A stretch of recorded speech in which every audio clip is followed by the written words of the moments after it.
Erik is a former architecture student of mine and a good friend, and we've done some work together.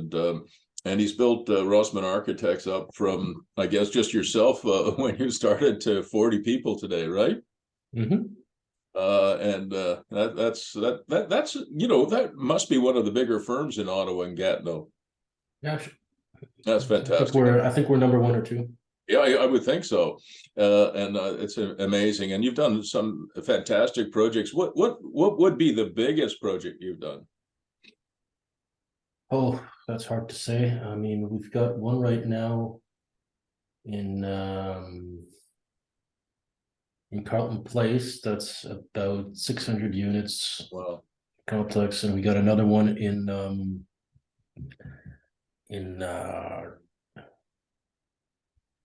losing my way. It's just outside, a little bit further out. It's anyway, Renfrew. It doesn't matter. I mean, I'm just trying Renfrew. It's in Renfrew. In Renfrew. Oh, wow. And that one's also around the same, large Yeah. complex with around 600 units as well, with a large sporting club and community center. So those are two of our very big ones. Oh, those are big. We have some other stuff on the boards now, very early stage, for up to 20,000 doors. Like we're talking about 15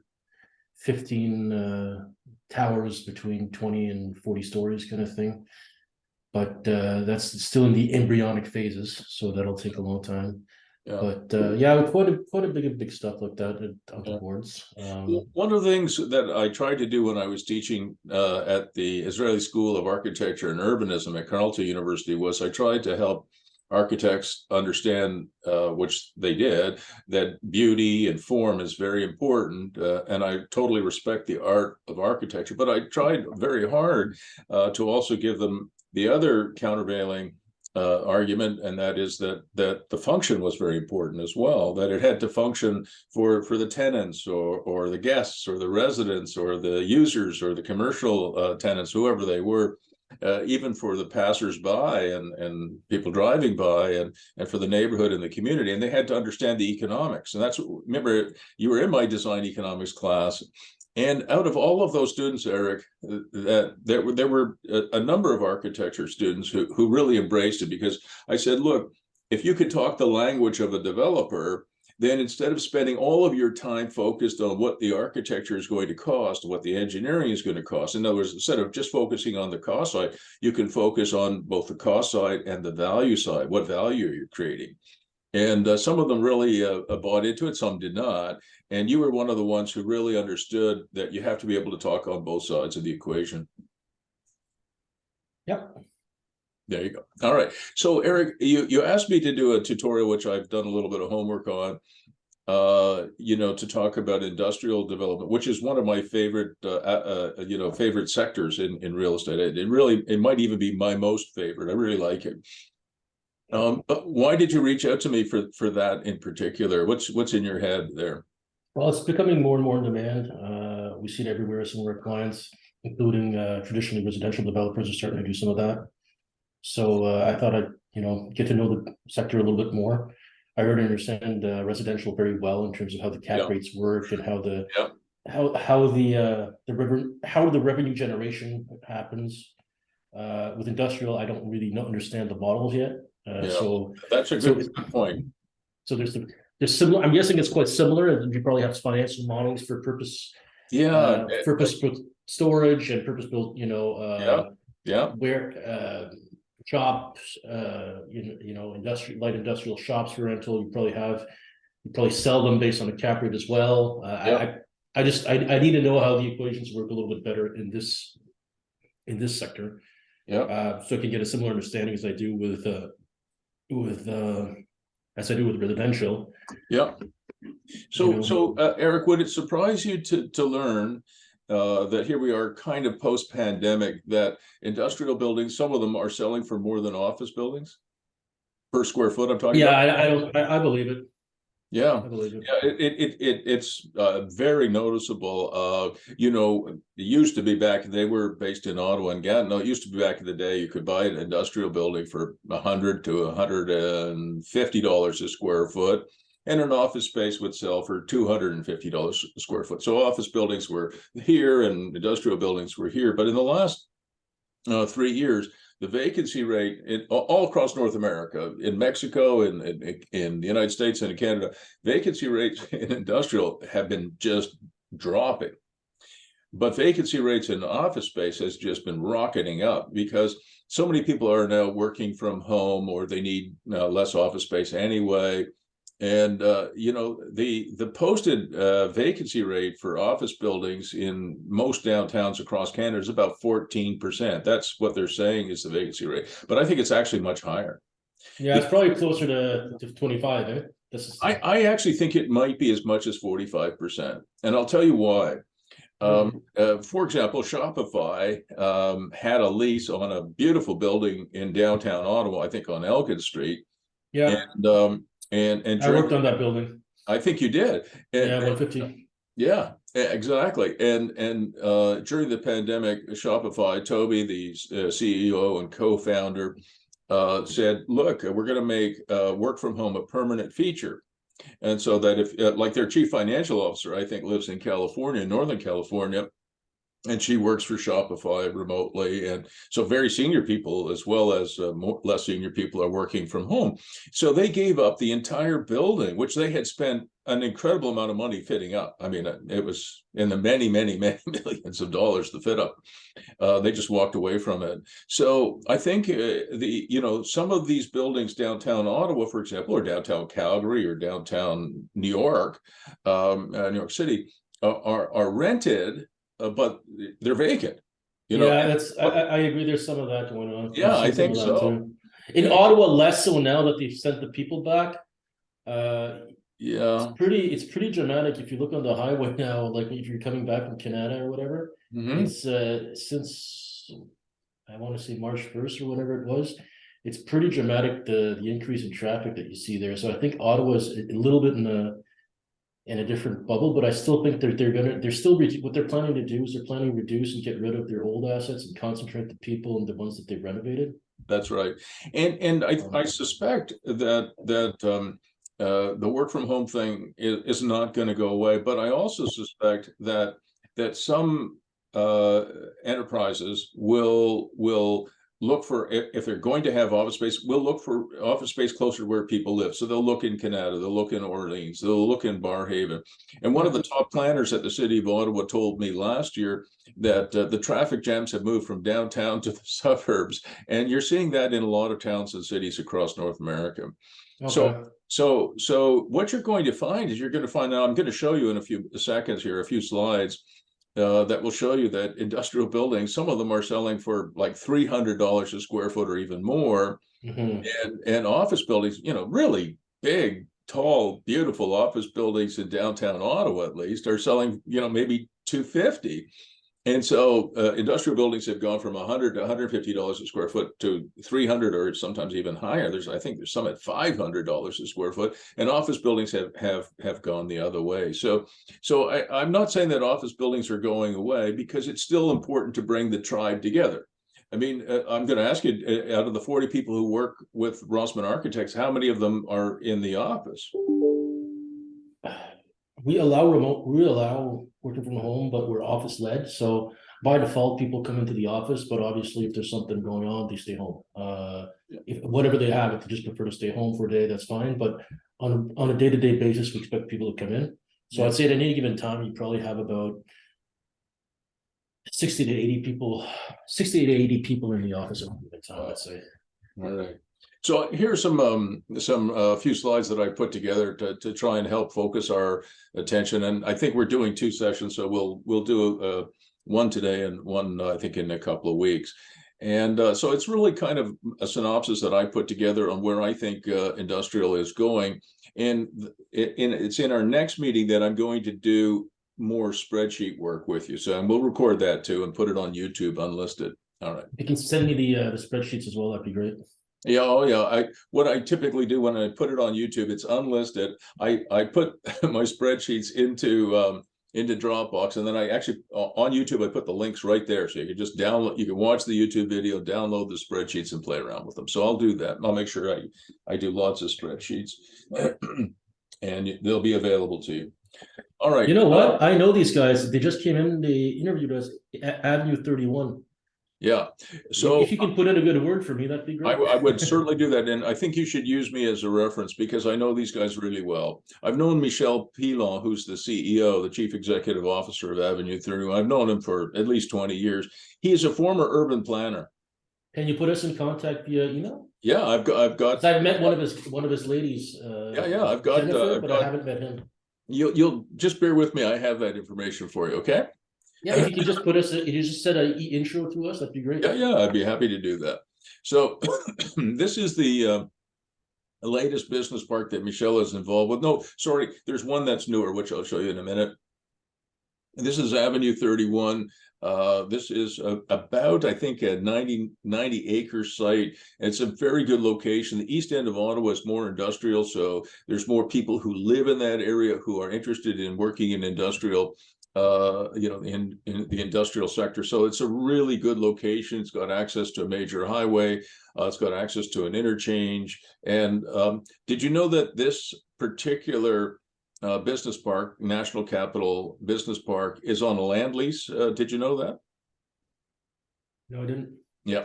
So from the point of view of Michel Pilon and Avenue 31, in a way, it kind of saved them a ton of money.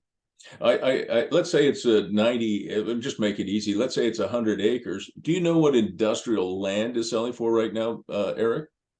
No clue. Okay. So it wasn't that long ago you could buy industrial land in Ottawa for $250,000 an acre, which is quite a lot of money, but there you go. And the City of Ottawa Planning Department came out with a report a few years ago now that said we had a 50-year supply of industrial land in Ottawa. And I told them, because I was doing a bit of consulting and coaching with the city, I said, I don't think so. I don't think that's accurate. And what they were doing, Eric, is they were including some land that was in the Greenbelt, but wasn't zoned for industrial development. It was zoned for open space, which most of the Greenbelt is. It's either agriculture or open space. And the likelihood of that being made available by the NCC for industrial development or any other kind of development is very, very low. So I said, there's two ways to know that we have a land shortage. One is to do the study as you've done, which I think has actually reached incorrect conclusions. And the other is to watch what has happened to the price of industrial land. So it has gone in the last few years from $250,000 an acre to $750,000 an acre. And there are spot sales now testing the waters at $1 million and $1.2 million for industrial land. That is ridiculous, in my opinion. And, from the point of view of a landowner, that's great. You're happy. I mean, if you owned 100 acres of industrial land, Eric, and you sold it for $1 million an acre, last time I checked, that's $100 million. You're going to retire with that money and maybe go to Costa Rica and drink rum and smoke cigars. But what has happened instead was Michel and his company leased the land, which means they didn't, if it's 100 acres and it's a $750,000 an acre, they didn't have to shell out $75 million to buy the property. All right. So I thought that was a very smart play by Avenue 31. So these are the kind of buildings that they're building today. So what's the point? And so if they lease the land, what do they do? They build on it and then lease the whole thing out for somebody else? Well, okay, that's great that you asked about the model. So do you know what 40 Wall Street is? No. It's 40 Wall Street's right downtown New York City, Manhattan. And it's a big, tall downtown Manhattan building, but the building is on a land lease. And do you know who owns the land lease? Nope. Donald Trump, his family. Okay. It's one of his most valuable assets. And I think 40 Wall Street pays around $7 or $8 million US a year to lease the land from the Trump family. I'm sure he's going to need that money soon. He might. And I think next year, 2024, or maybe it's the year after, 2025, I think the land lease jumps to 13 or 14 million US a year. Okay. And that's a triple net land lease. So what the NCC did was they leased this land to Avenue 31, and I think it's a 99-year lease or 95-year lease that they've entered into. So what? And by the way, do you know Place Ville-Marie in Montreal? Mm-hmm. Place Ville-Marie is, huge office complex in downtown. It's got the train station. It's got the train station in it, right? It's got all kinds of things going on there, and it's on the land lease. Okay. All right. So what land leasing is very common in Quebec. It's not as common in Ontario, but there are a number of land leases that I've been involved with. I did one for Blue Heron Co-op, which is a housing co-op with the Anglican Church in Canada, and very successful. They built a housing co-op on land lease. And what it does from the point of view of Avenue 31 or the housing co-op, or for that matter, a developer of industrial or office buildings or shopping plazas, whatever it might be, is you don't have to pay a big lump sum upfront to buy a piece of land. Mm-hmm. And you can still arrange a mortgage. So if you have say you had a land lease that was 50 years, you could put a mortgage in place, just a normal everyday mortgage, as long as you've written the land lease correctly, that allows you to put a mortgage in place. So you can put a mortgage on it, and the term of the mortgage has to obviously be less than the term of the land lease. And that's not usually a problem, because a typical mortgage might be 20 or 25 years for an industrial building. And if your land lease is 50 years, or for goodness sake, 95 years, you don't have to worry about your mortgage. It'll be paid off long before the land lease is due. Okay. Mm-hmm. So this is a kind of building. So they tend to build buildings that are 145,000 square feet. Some of them might be as big as 300,000 square feet.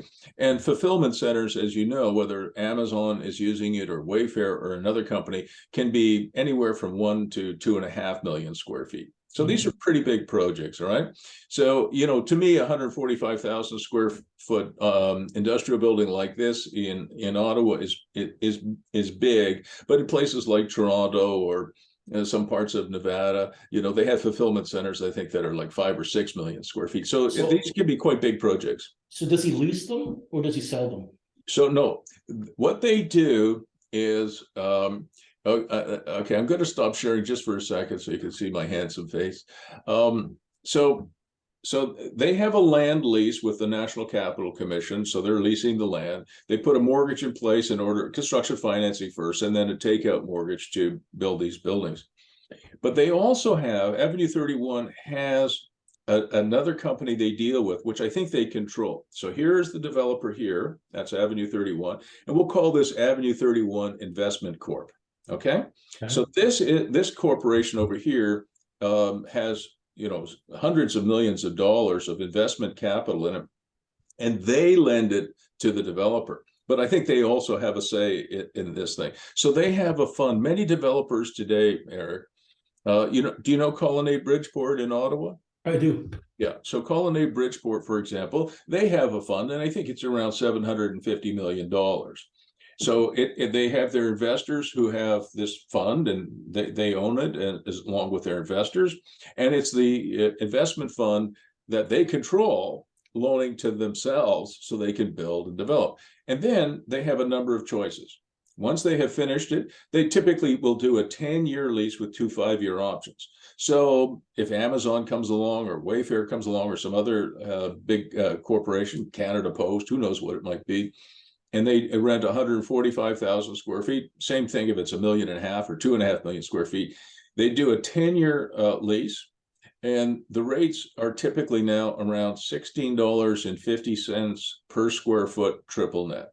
You know what triple net leasing is. You remember that, right? Yeah. And so $16 a square foot, $16? $16.50 is, I think, what Avenue 31 has been quoting these large companies, and they've been getting it without issue. I think that's what I heard as well in a forum in Toronto. It's around there.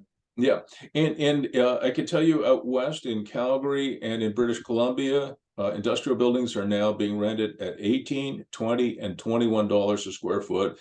I think I saw one lease recently out west at $22 a square foot triple net. So the triple net rents that you're getting for industrial space are in some cases higher than A-class office buildings, which are tough to rent. And I don't have to tell you, I mean, just in the pure economics of it, Eric, industrial buildings are cheaper to build per square foot than an office building. And the fit up, I don't have to tell you, if you have a dentist or you have a tech company or whatever in an office space, the fit ups are very expensive.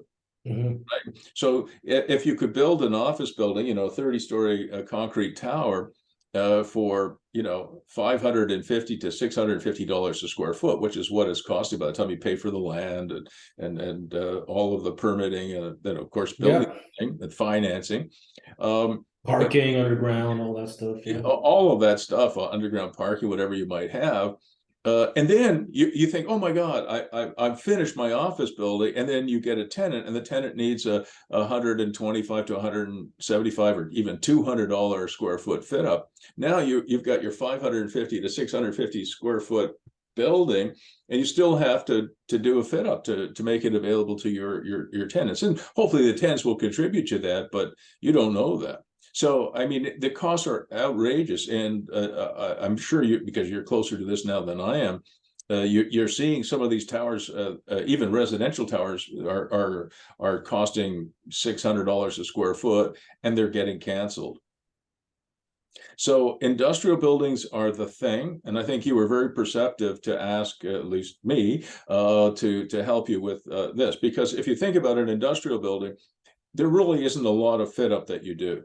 You basically have a shell, and most of the industrial users that I deal with, some of them are quite small, but some of the bigger ones too, they just want you to, the developer or the owner, they want you to get out of the way. Just give me the space and get out of the way. I'll fit it up for myself. So industrial tenants tend to be very independent. They tend to pay their bills. They don't tend to burden the property managers too much with, if they break something, they're just as likely to fix it as to call you. An office tenant, on the other hand, will certainly, he or she, they'll be on the phone to the property manager if they want to change a light bulb. All right, we go back to sharing. All right, so let's go back over here. So this is a pretty typical, and the one thing that you'll see today, Eric, is that the demand for much higher ceiling heights is there. It used to be you could build an industrial warehouse with an 18-foot ceiling height and everybody was happy. And then it was 22 or 24. Today, almost no new fulfillment centers or industrial is built without 30 to 35-foot clear height ceilings. Okay. And they want, of course, clear span. They don't want a lot of columns, right? Because they want to be able to move around inside in 3 dimensions. And some of them want 50-foot ceiling heights. So designing these buildings is a much greater challenge. So what's the normal? It's around 27 to 31, right? Say that again? The average, the standard height is about 27 to 31, right? Yeah, I today, if I were building a warehouse, an industrial building, I would probably go minimum 32 feet, and I would try and make it clear span. And what's the reason for 32? Is that a number? Because it just because I do quite a bit of leasing myself, and as I said, this is probably my favorite part of the business that I'm in and you're in. It's just that a lot of these industrial companies are using robots, and they have a certain reach, right? There's a certain optimum distance. So it's not a man on a 30-foot ladder getting a book, an order fulfilled for a couple of books or something like that. It's all done with robots and conveyor belts, right? So in my experience, 32 feet is a good number. But like I said, I think Amazon and Wayfair want 50. So it depends on who you're catering to. And when you say this 32, how much is Amazon? You said 40 to 50? So Amazon can be as high as 50, and I've heard they might even go to 60 feet. So that's Wayfair and Amazon. Wayfair and Amazon. So the really big fulfillment companies are, and they work in 3 dimensions, right?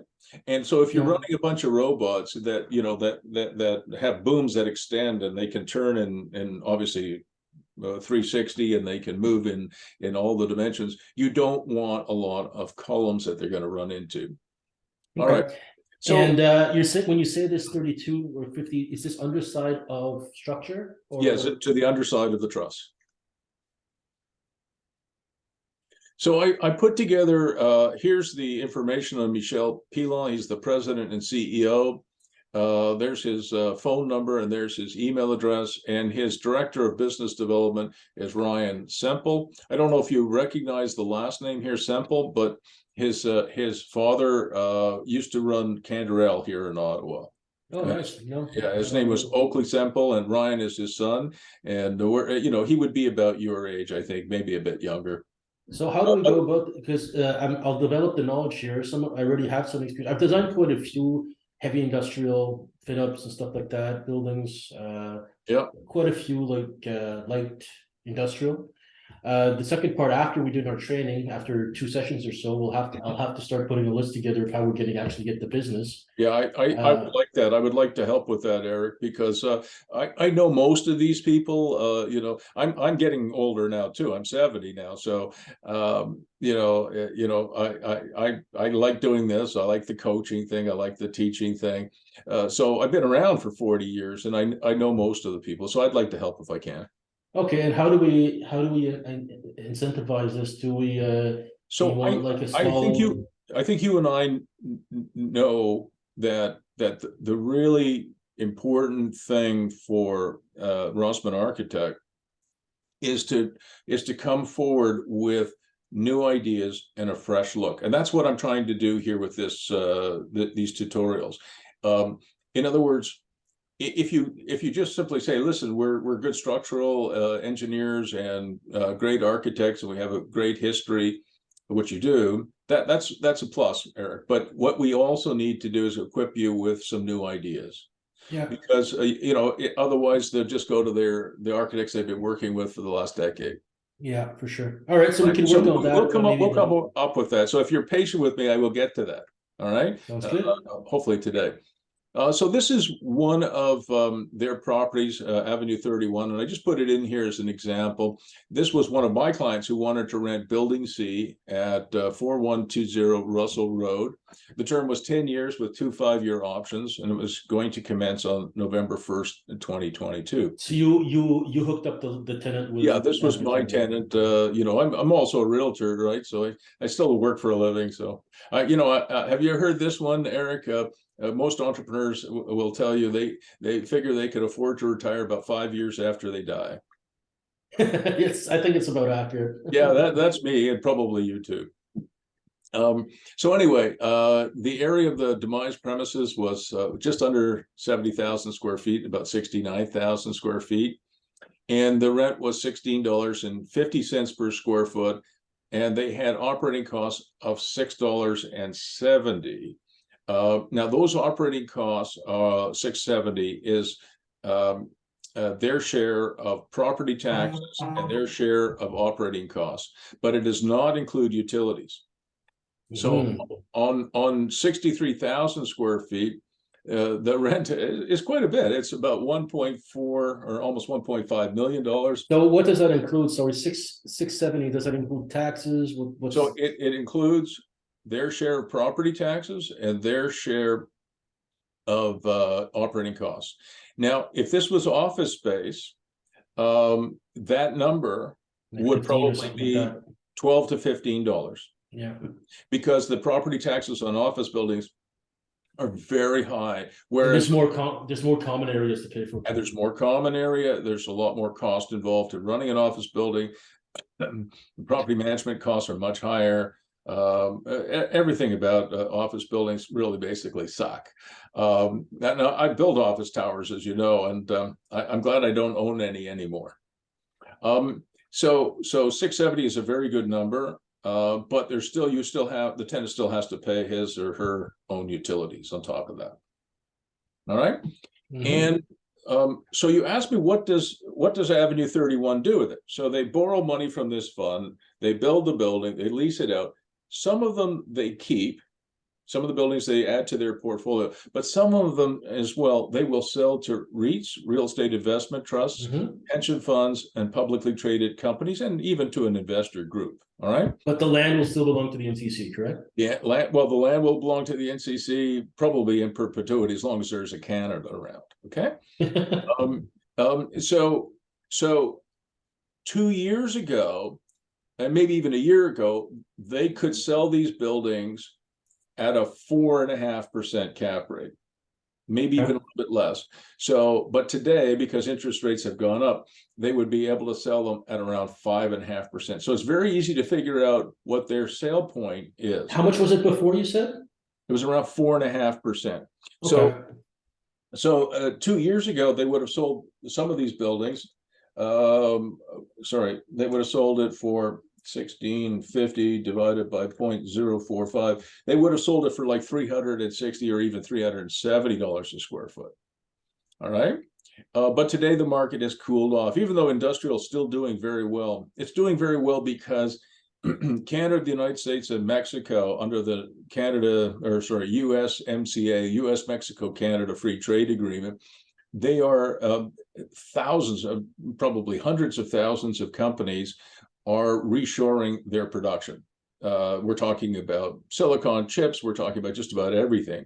So we're shortening up supply chains, and we're focused, all the companies that I work with, certainly in the States and Canada and Mexico too, I do some work there now, they're all focused on the North American market and less focused on international supply chains. Okay. So that means industrial is very, very, very busy. So they're focused on trade within North America, is what you're saying. Exactly, and production within North America. I think the industrial sector is the one sector that I think, if we do go into recession because of inflation and interest rate hikes, I think industrial will still be there. I mean, when you go to Home Depot, you like to get a new LED lamp for if one burns out, right? And we're hoping that some of these things will be produced in North America. Many of them will be. All right. So a year ago, they probably would have got 350, 360, 370 for their buildings, and today maybe they get 300. So likely, I don't know this for a fact, but I suspect, and Michel Pilon, his people, they're very smart people. They're not going to sell them at $300 if they could have got $360 2 years ago. They'll simply hold on to them, and they'll sell them when the interest rates. Yeah, that's what we're seeing everywhere right now. Yeah, you just don't sell them, because why would you sell them for less than you can get? And like I said, some of them they would keep for their portfolio, and some of them they would sell. The reason they would sell some is to improve their cash turnover. It's the speed of cash, right? You sell some, it doesn't cost them $300 a square foot, or it certainly doesn't cost them $370 a square foot to build these things. So by selling some of them, it's like a cash engine. All right. So let's look at this. Now, I just put a few of these in here. These are older industrial buildings that have been selling in the last year. So what are you hearing about the recession just before? Because what we noticed is that it was a huge slowdown. We put it almost exclusive in the public sector last year. And now things are starting to come back for architecture. They're starting to come back. We're always a bit early, right? Architects are always a little bit early compared to the rest of the pillars of the economy. So I'm guessing it's going to still take about 6 months for the general economy if we're starting to see recovery now. So people my age and somewhat younger can remember the 1980s when mortgage rates, I had a mortgage in an office building at 13%. And I thought I was doing pretty well. Yeah, I remember that. My parents telling me about that time. Yeah, your parents would have told you about it, but you're too young to know what happened in the 80s. But inflation and interest rates peaked. The interest rates, I think, peaked at 18, 19, maybe even 20%. So if you got a 13% mortgage on one of your office buildings, which I did, you thought, oh, that's not bad. So for people my age and a little younger and older, they will remember that. And so paying 6 or 7% for these people on a mortgage doesn't freak them out. For somebody your age who's been, like one of my daughters has a mortgage on her house. She and her husband have a mortgage on their house at 1.9%. And fortunately, they locked it in for 5 years. So it's got 3 more years to run. But I said to Rachel and her husband, Patrick, I said, when it comes up for renewal in 3 years, we don't know what the rates are going to be. Hopefully they won't be 7%, but her mortgage rate could go from 1.9% if she renewed it today to 6.5%. That's a big jump. Mhm. So people definitely freaked out when they saw the Federal Reserve and Bank of Canada and other banks, central banks, jacking up the interest rates. The European Bank, yeah. So people were freaking out. But I think once you get used to it, it's still nowhere close to what it was in the 80s. And you know, a lot of my clients are saying, "Oh, I'm not going to invest. I'm not going to do this. I'm not going to do that because interest rates are too high." And for some of the projects, that's correct. Aren't you just going to get hit by inflation if you keep your money in cash? I mean, Well, of course you will. But the other thing is that people were investing in the wrong things, Eric. Like if you told me you were going to build an industrial building today and pay 6 or 7% on your takeout, I'd say as long as the cap rate is higher than 7 or 7.5 or 8%, what the hell do you care? mhm. Right? Like, see, yeah, like for example, that's the same thing with residential. I had a building here that I was going to build residential above and my offices below, but now Yeah. with what the market's done, I decided to buy an existing office building at a discounted rate and keep that 100% residential. The value of the building goes up by $5 million. Yeah, exactly. And the interest rate's way lower because with residential, I can go with MLI Select at 3.7, 3.8% is Wow, above bond that's a rate. very good rate today. Yeah, it's just above bond rate. So like it's, you know, because it's the government financing it for the, so yeah. So I mean, you know, people are smart and they are self-interested, right? So Yeah. what you're doing is exactly right. Take advantage of people who have, like, I have a client who just bought an office building because he has a dental lab, and that's a very specific use, and he needed 1200 amp service. This building is built like a fortress, and it has great. You know, it has 1200 amps, and but he Mhm. was able to buy that thing a hell of about half what it would cost to build it. Right. So why would you build it? So what you did was very smart, and other people will do the same thing. So I just put in here some of the old buildings, and you can see it here. This one here on Thurston Drive in Ottawa sold for $285 a square foot. This one here on Canatech Road, 232. Look at this one on Carp Road. I couldn't believe this one. This is a single-story industrial building with a showroom that sold for $567 per square foot. So they're all over the map, but most of them are around 300, and some of them, as I said, are over 500. Here's a few more.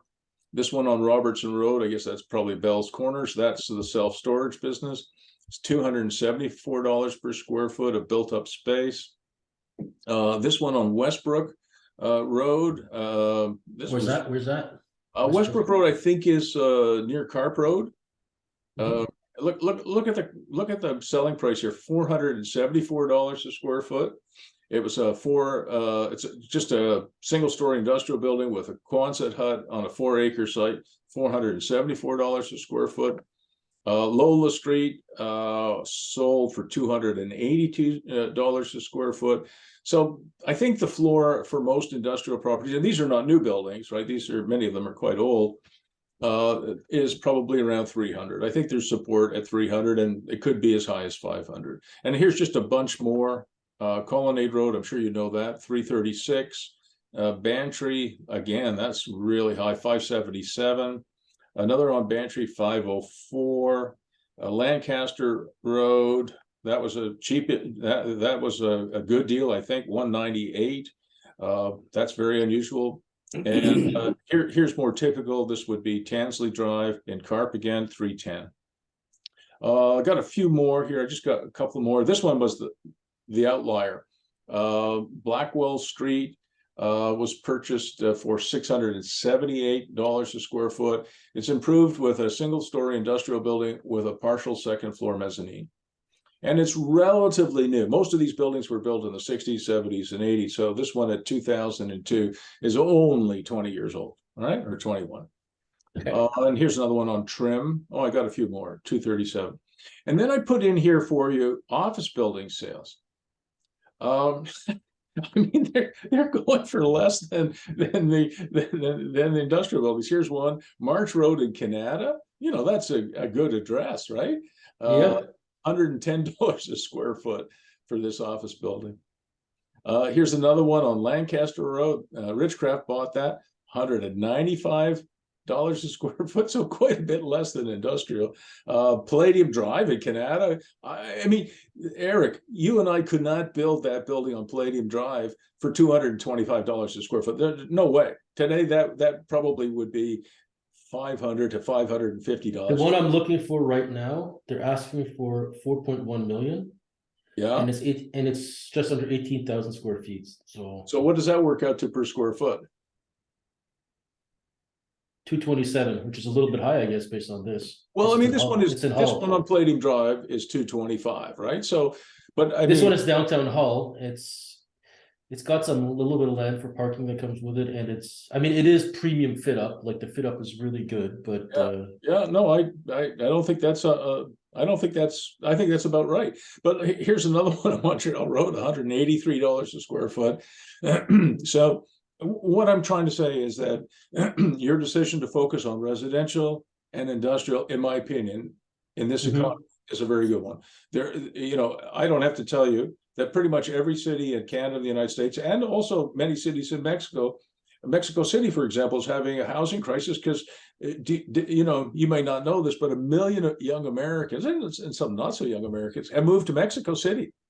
They can work for a technology firm in California and making, $200,000 a year, and they can rent a nice one-bedroom apartment in Mexico City for $850 a month. So they're moving from where? From California to Mexico City? They're moving from California to Idaho to Texas. Yeah, Texas, I know that. I didn't know that they were going all the way to Mexico City. 1 million young and not so young Americans are living in Mexico City now. So you've got a brain drain from the U.S. to Mexico now. And I spent some time, as you know, in Mexico, and I like it. People think that Mexico is a backwater. It is not. They've got, in many parts of Mexico, excellent healthcare, excellent education, hardworking people. Mexico is really coming. If they can get on top of their cartel issues and also some issues with their policing, that Mexico will, in the next generation, Mexico will join Canada, the United States, as a fully developed country. I have no doubt about it. Oh yeah, me too. Anyway, okay, so you've got the lay of the land. All right, that's enough.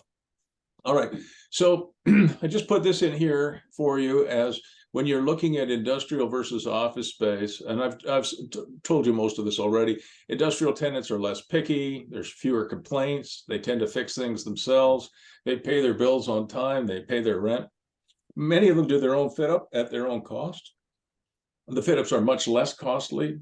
Of course, industrial buildings much less expensive to build. The vacancy rate on much of the industrial world is like less than 2%, and office space, as we talked about earlier, could be as much as 45%. Residential is like that. In Gatineau, it's like 1%. Yeah, it's probably less than 1% in Ottawa. No, I think it's a little bit more. That's what maybe so. I'm sticking to. Maybe so. Hull. But it's Hull Elmer is just ridiculous. I don't know what's going on. All the Anglophones are moving there recently. Say that again. All the Anglophones are moving to Elmer recently from Ottawa. I'm not sure what's going on. But, well, people love Elmer. It's such a beautiful part of this Eastern Ontario, Western Quebec. I think the pandemic put a lot of value in the Gatineau Park. I think that's a big part. 100% it did. 100%. So, and we already talked about this. So some of these buildings that Avenue 31 is building and others are build to suit. You know what a build to suit is, right? Built to suit is, it's customized for the tenant that's coming there. Well, somebody comes along, like an Amazon or Wayfair, and they say, we need this, and this is our spec sheet, and you build it to suit them. So they build to suit to lease, or they build to suit to lease and then sell. All right? And if you can get a selling cap rate of 4.5% or less, it's probably worth selling. If cap rates are now 5.5%, probably hold on to it for a few years and then maybe sell it. Okay. So this is what I was talking to earlier. The national vacancy rate for office is around 14%, but I think that's a fiction because so many of these buildings are still leased, but they're vacant. And look at this. Calgary absorbed last year in 2022 11.6 million square feet of industrial space. Yeah. That's quite So a what do lot. you think is going to happen there? I think it's going to be a combination of older towers being decrepit and being converted, and the some of the older real estate being torn down and Yeah, rebuilt into I don't something have to tell else. you, you're an architect, and you know this better than I do, but to convert an office building to residential It's use not that easy. is tough. I mean, think about the plumbing that you need for a residential tower compared to an office tower. An I office tower, mean, and yeah, that can be done. I mean, you're still going to save money on the structure, but what I find the pain with it is the fact that the bays are not made for residential, right? So you don't get sunlight in there very deep. yeah, You exactly. have the What do you square. know? If you owned a Place Belle in downtown Ottawa, where I think the floor plates are like 40 or 50,000 square feet, there's no way you could have residential, because in the inner core it would be there'd be no windows, right? Yeah, So I exactly. don't know what So you do with it, but some of the smaller floor plates, like some of the small office towers, have 10,000, 12,000 square foot floor plates. That would be pretty small. Some of them even smaller, but not many. You could probably convert those, but you know, it's expensive and it's time consuming to get through the process. I'm not sure what I would do with it. I do have a couple of office buildings that I'm working with now. Believe it or not, Eric, we're converting those to workshops. We are the whole buildings. Just because it'll basically be an industrial use, but we're not allowed to use the word industrial because of the zoning. So we call them, workshops. And we seem to be able to get permission to put those in. So we are actually converting some of them. We're taking out all the, the hung ceilings and all the other crap, and just turning it into basically industrial space, but over 6 floors instead of 1. But look at the industrial vacancy rate here in Toronto. 0.3%. Can you see that on your screen, Eric? I do. That's incredible. I don't know what it is in Ottawa, but I think it is around 1%. All right, let's see what else we have. So for some of your clients, some of them may be entrepreneurs. They may, I mean, obviously, people like Avenue 31, Colonnade Bridgeport, and others, they're well funded, well capitalized, and they will design and build their own buildings and then decide whether to keep them or sell them. But some of the smaller developers and some of the entrepreneurs in the business, what they'll do is they'll hire an architecture firm like yours to develop the highest and best use. In other words, to develop a concept plan. If they need to do a severance or zoning or subdivision agreement or site plan agreement, get a building permit, they'll do that. They'll do some pre-leasing, and then they'll flip the paper. Okay. All right. So, and what they do is, I don't know if you know, there's a difference between an agreement for sale and agreement for purchase and sale. Yeah, you explained that to me. Yeah. Yeah. So an agreement for sale means that you basically take over a property as if you were the owner, but closing might come quite a bit later. You might change title quite a bit later. In other words, you really are in an ownership position without actually changing title. An agreement for purchase and sale doesn't provide for that. An agreement for sale does. So it's quite different. Can you explain that again? This is not my All right. So let me. It is a little bit an old-fashioned. Law is not my thing. Numbers and designing is great, but Yeah. No, it's a bit legal of a things legal are just thing. not So my. an agreement for sale means that, let's say you had a building, an old industrial building that was vacant, and maybe it only had 10-foot ceiling heights or 11-foot ceiling heights when people want much more, and you weren't sure what to do with it. And I came along as an entrepreneur, in my case, an older entrepreneur, and I said, Eric, I'd like to buy your industrial warehouse. Okay. And say it is a small warehouse and you want to sell it for $1 million. And I say, okay, I'll pay you $1 million, but we're not closing for a year. Okay.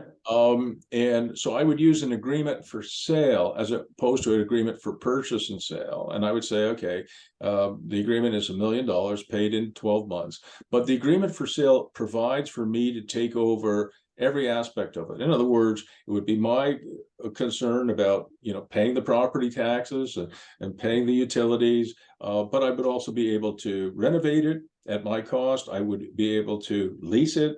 And so I basically, as an entrepreneur, I would have a year, for example, to work on this thing, and then close in a year. That might help me because, and might help you too, because one, you're losing money. Now all of a sudden you're not losing money anymore, right? Because you're not paying any more of the ongoing costs. But from my point of view, I can get this building leased, I can get it fit up, I can get it leased. And so maybe when I close, I could go to the appraiser and say, look, I bought this for $1 million from Erik a year ago. It's closing, in a month or so. That's an agreement for sale. Agreement for sale. But in that year, I have renovated it, I have leased it. Here are my leases. Here's the income. Here's the net operating income. So now it's worth $1.5 million. So maybe I can get a mortgage at 65% loan to value. I can get $1 million mortgage and give it to you. So it really doesn't cost me any money to close with you. So that's a typical entrepreneur approach. Does that happen often though, that the seller will let you do any work renovations in it before? In fact, I did exactly one. I did one myself. I bought an industrial building since last year. Because in residential with houses and stuff, that doesn't happen. No. But no, that market is different. No, this is commercial or industrial. So I actually bought an industrial building, and the guy who was selling it to me 3 days before completion calls me up and says, actually, I can't sell the building to you on Friday. And I said, first name was Peter. I said, Peter, what do you mean? And he said, the reason I can't sell it to you on Friday is that half of this building is owned by me personally and half by a company I own. And the company I own hadn't filed income taxes for 7 years. So the federal government deregistered my company. And now half of this building is owned by the Crown and half by him. And he said, we can't close on Friday. I said, that's not going to work for me, Peter.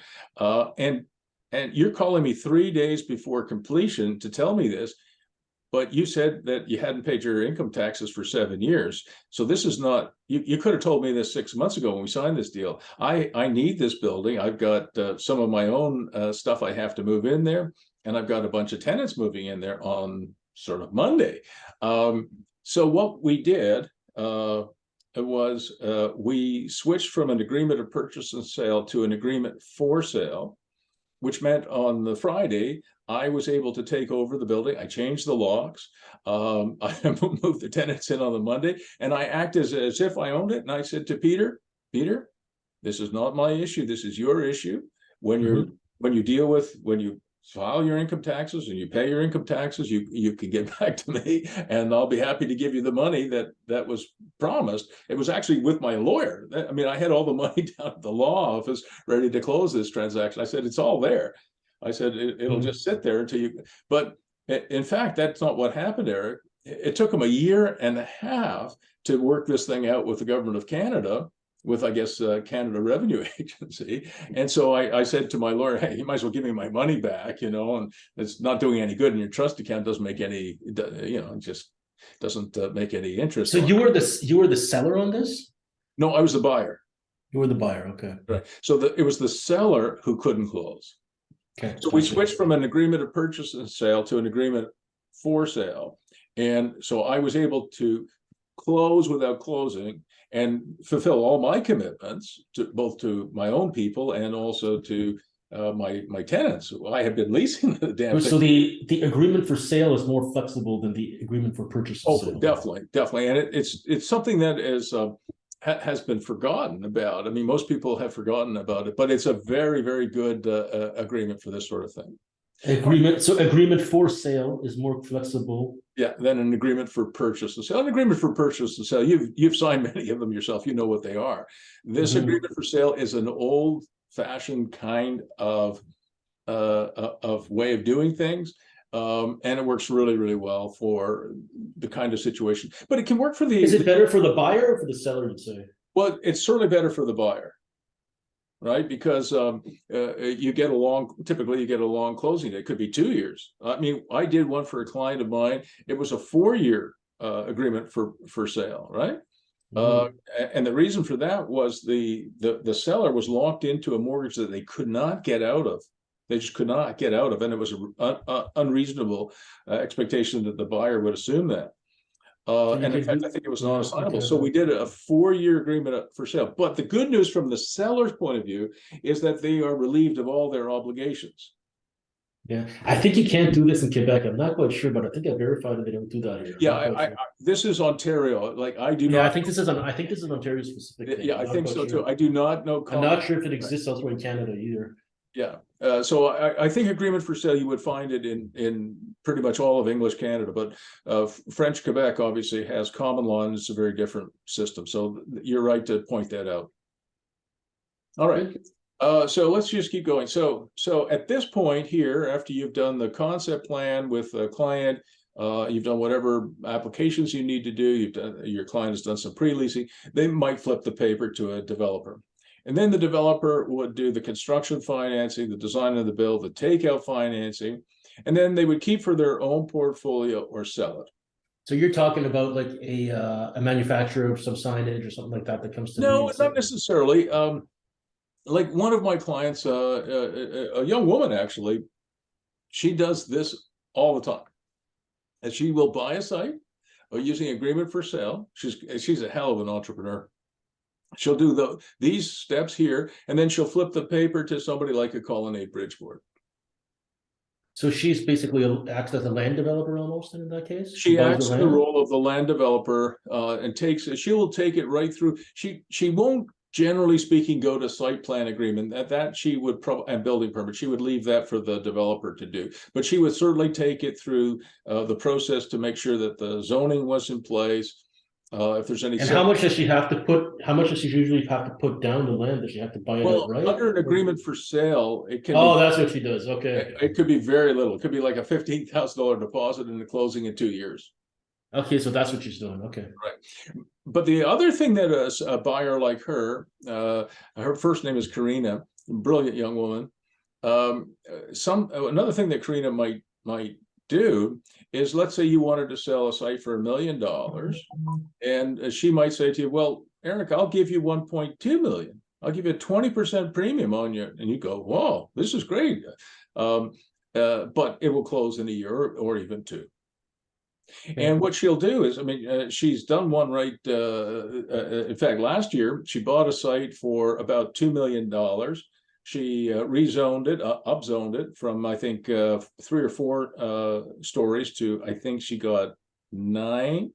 And so she rezoned it and took time and money and effort.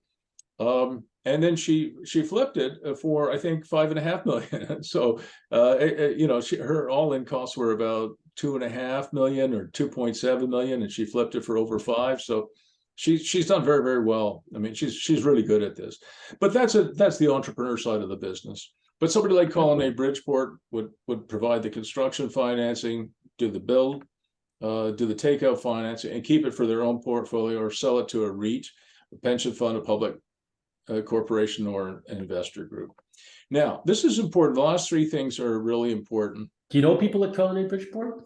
I do. I know the CEO there. His name is Hugh Gorman, a wonderful guy. Very, very. Never been able to get in there. I know Tim that works there. But I don't think Tim Moore. Yeah, and my youngest son Matthew works there now too. It's hard to get in there though. They're always hoping. They're always what? For Hoban. Always working with Hoban. Okay, I hear you. I don't know if you can help me out there, but well, listen, you put it in your notes when we get past the 2 tutorials, and you want some introductions. I'll introduce you to Hugh Gorman. He's a real gentleman. So what's the guy's name at Avenue 31? Michel Pilon. He's the CEO there, and Hugh Gorman is the CEO at Colonnade Bridgeport, and I know them quite well. All right, so I'll introduce you, but that's after. You just remind me, okay? What is his name? Hugh Gorman, right? Yeah, Hugh Gorman. Yeah, exactly. How about maybe our 3rd session? We have 2 sessions. We can make a 3rd session about business development and what we're going to do with this. As long as you can help, as long as you can include some of the introductions and. Yeah, I'd be happy to do it. That's great. But the last 3 things on this slide are really important. Okay. Mm-hmm. If Colonnade Bridgeport builds something and they sell it to a REIT, real estate investment trust, for example, they generally speaking will keep 10% or more of the equity. Okay, So they'll keep some equity for themselves, all right? Because gotcha. these projects are so tough to do. No, I get it. But do they give up a fee for that, or do they start standard 4%? They probably give up a part of their fee to do that, right? For the equity. So it depends, but in my experience, these pension funds and real estate investment trusts are so huge, and they have to invest, an unimaginable amount of money. I don't know how many RRSPs there are in Canada, but it's in the trillions of dollars. And these people have to invest it somewhere. So quite often the developer can say, oh, look, I want $500 million for this project. And by the way, I'm keeping 10% of the equity. Right. They also, if you look at this, the last 2 points here, Eric, they also keep the property management for themselves because there's some money in that. And they keep the leasing as well. So a typical company like Colonnade Bridgeport might sell some of these properties once they're finished. They keep some equity for themselves, and they continue to do property management and leasing, because you can make real money doing that. And I don't know if you remember, we've talked about it before. If you remember what these initials stand for.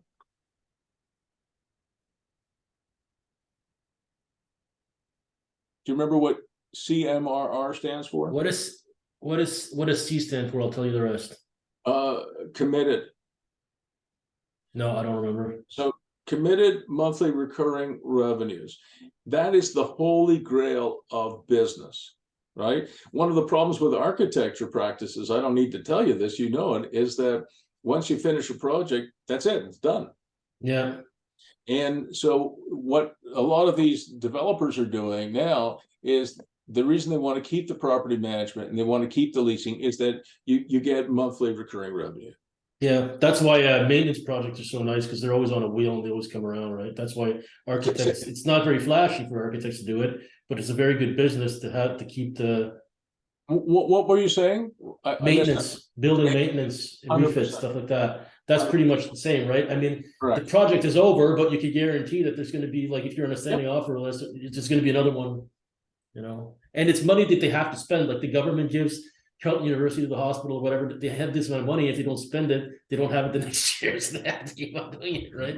Yeah, no, I understand, and I like what you said, and I like the idea of trying to develop committed monthly recurring revenues. You mind if I just go to the washroom for 1 second, Bruce? Yeah, of course. We're almost. How much long? Okay, I'll be right back. Okay. All right, take your time.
All right, sorry about that, Bruce. Oh, no, absolutely, no problem.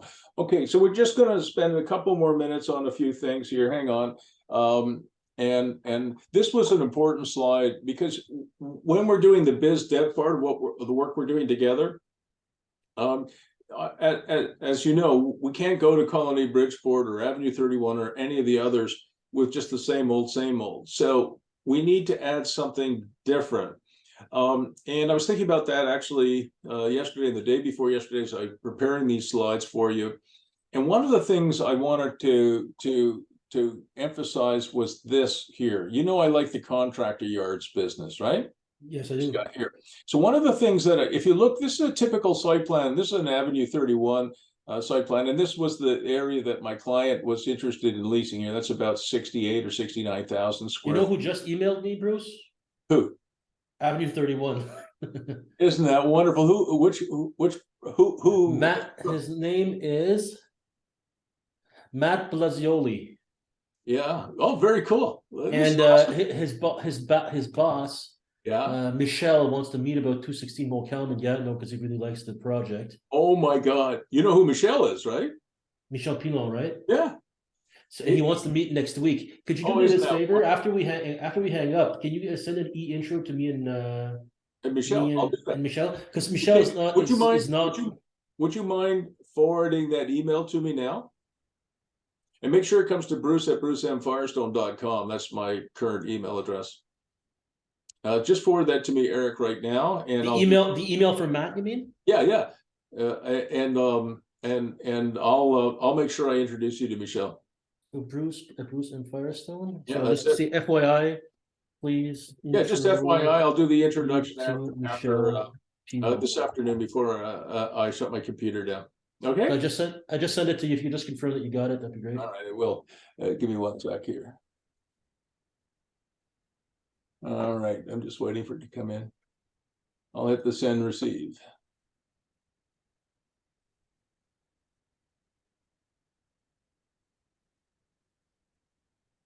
It's thinking.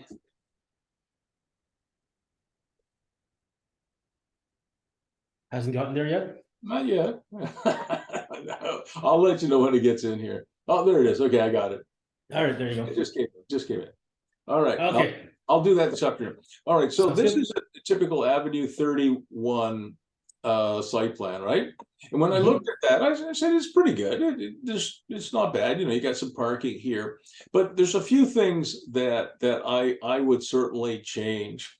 And one of them is, and I'll show you on the next slide, Eric. One of them, this is my friend Peter Hodowitz, who was the Pods franchise holder for Ottawa. You know what Pods are, right? Yeah. And so Peter owned I think it was the first or second most successful Pods franchise in all of Canada and the United States. It was very profitable.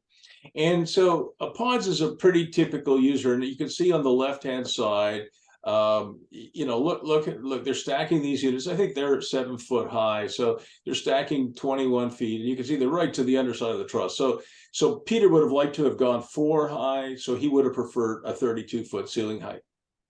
Okay. But you notice on the right-hand side of my screen, he also stacks many of them outside.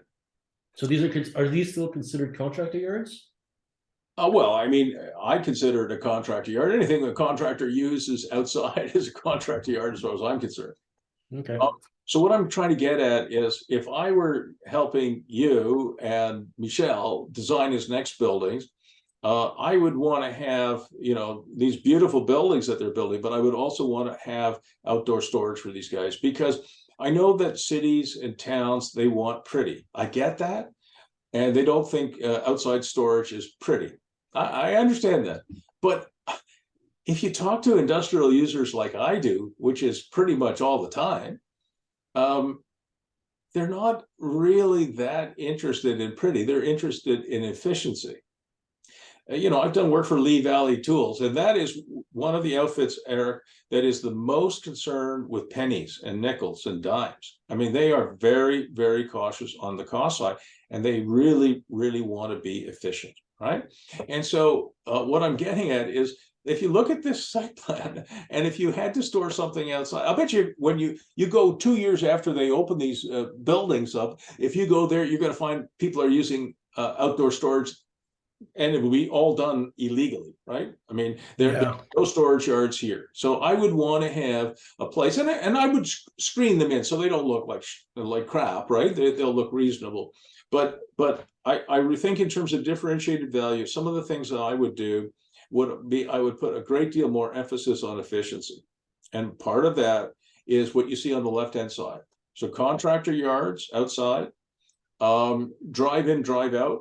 A lot of, like, for example, Amazon wants to have part of their warehouse where they can drive in, load their trucks, and drive out. They don't want to back in and back in and drive out. They want to drive right into, load for both sides, and drive straight. Keep on driving in the same direction. Yeah. So what I was hoping we'd do, and Eric, just to be clear, when we're talking about differentiated value, maybe at the end of the day, Colonnade Bridgeport, Avenue 31, and others, they reject all of that. But it doesn't matter. It gets you in the door. Do you understand? Yeah, 100%. We have to tell a story that's different and say, look, we have some new concepts to talk about. What are they? Well, give me an opportunity. I'll talk to you about them. And so even if they say to you, well, we like the drive-in, drive-out, but we're not going to do it. Or we like the idea of having contractor yards, except that the cities won't like it. Well, we can screen them. Well, even with screening, they won't like them. Okay, but at least you're talking about something new. And I'm still hopeful. This is just me talking.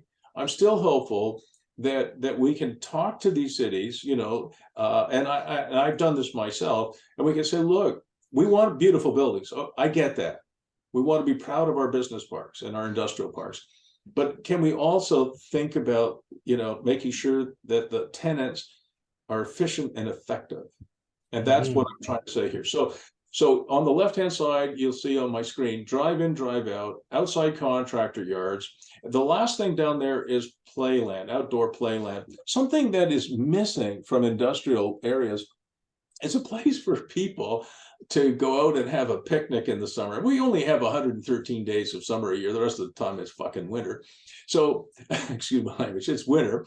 And so we need to have a barbecue, a patio, horseshoes, something, so we can get outside for 113 days. Because again, if you go to these buildings after a year or two, after they've been open, you'll find that people have moved a portable barbecue in, they've moved a couple of benches in, they've done something so that they can get outside, right? Or even if somebody's taking a smoke break, you can't smoke inside any of these buildings.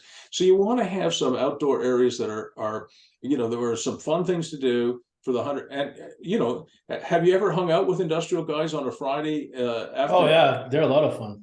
They're a lot of fun. I have clients who are heavy into the industrial field, and they invite me every Friday afternoon at usually around 1 or 2 in the afternoon. They stop work and we have a beer together. I don't drink very much, but occasional beer. And so the outdoor area that you drew there, that's for storage? No, that outdoor area would be what I call playland. It would have. Okay. I thought just the patio area was. No. Okay, in fact, the patio might be there, but the outdoor area, I'm serious about this. I would have a pickleball court. I would have a bar. Yeah, that sounds good. I'd have something really, really great there.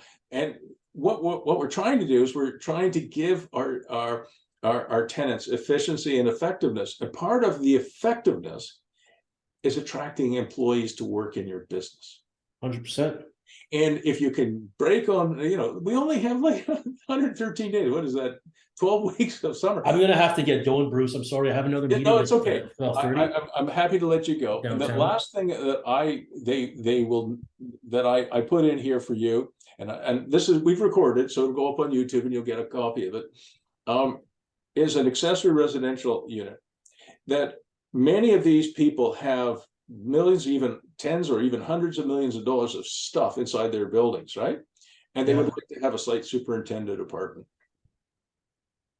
Cool. All right, that's enough. Is that it? Did we finish? No. For today. We did finish. We went overtime a little bit, but that's okay. But did you finish everything that you wanted to do today? You have to go. I know where we left off. We'll pick it up. Okay. All right. All right. So Colonnade Bridgeport, should we wait until we're done there? Because they do a lot of multi-residential too. I don't know if you want to do They do a lot of multi-res. I'll do the Eric Pilon one this afternoon, and Okay. think about Colonnade Bridgeport in a couple of weeks. That'd be awesome. I know you don't have too much love for Barry, so if we can push him out, that'd be awesome. All right, see you soon. Take care, Bruce.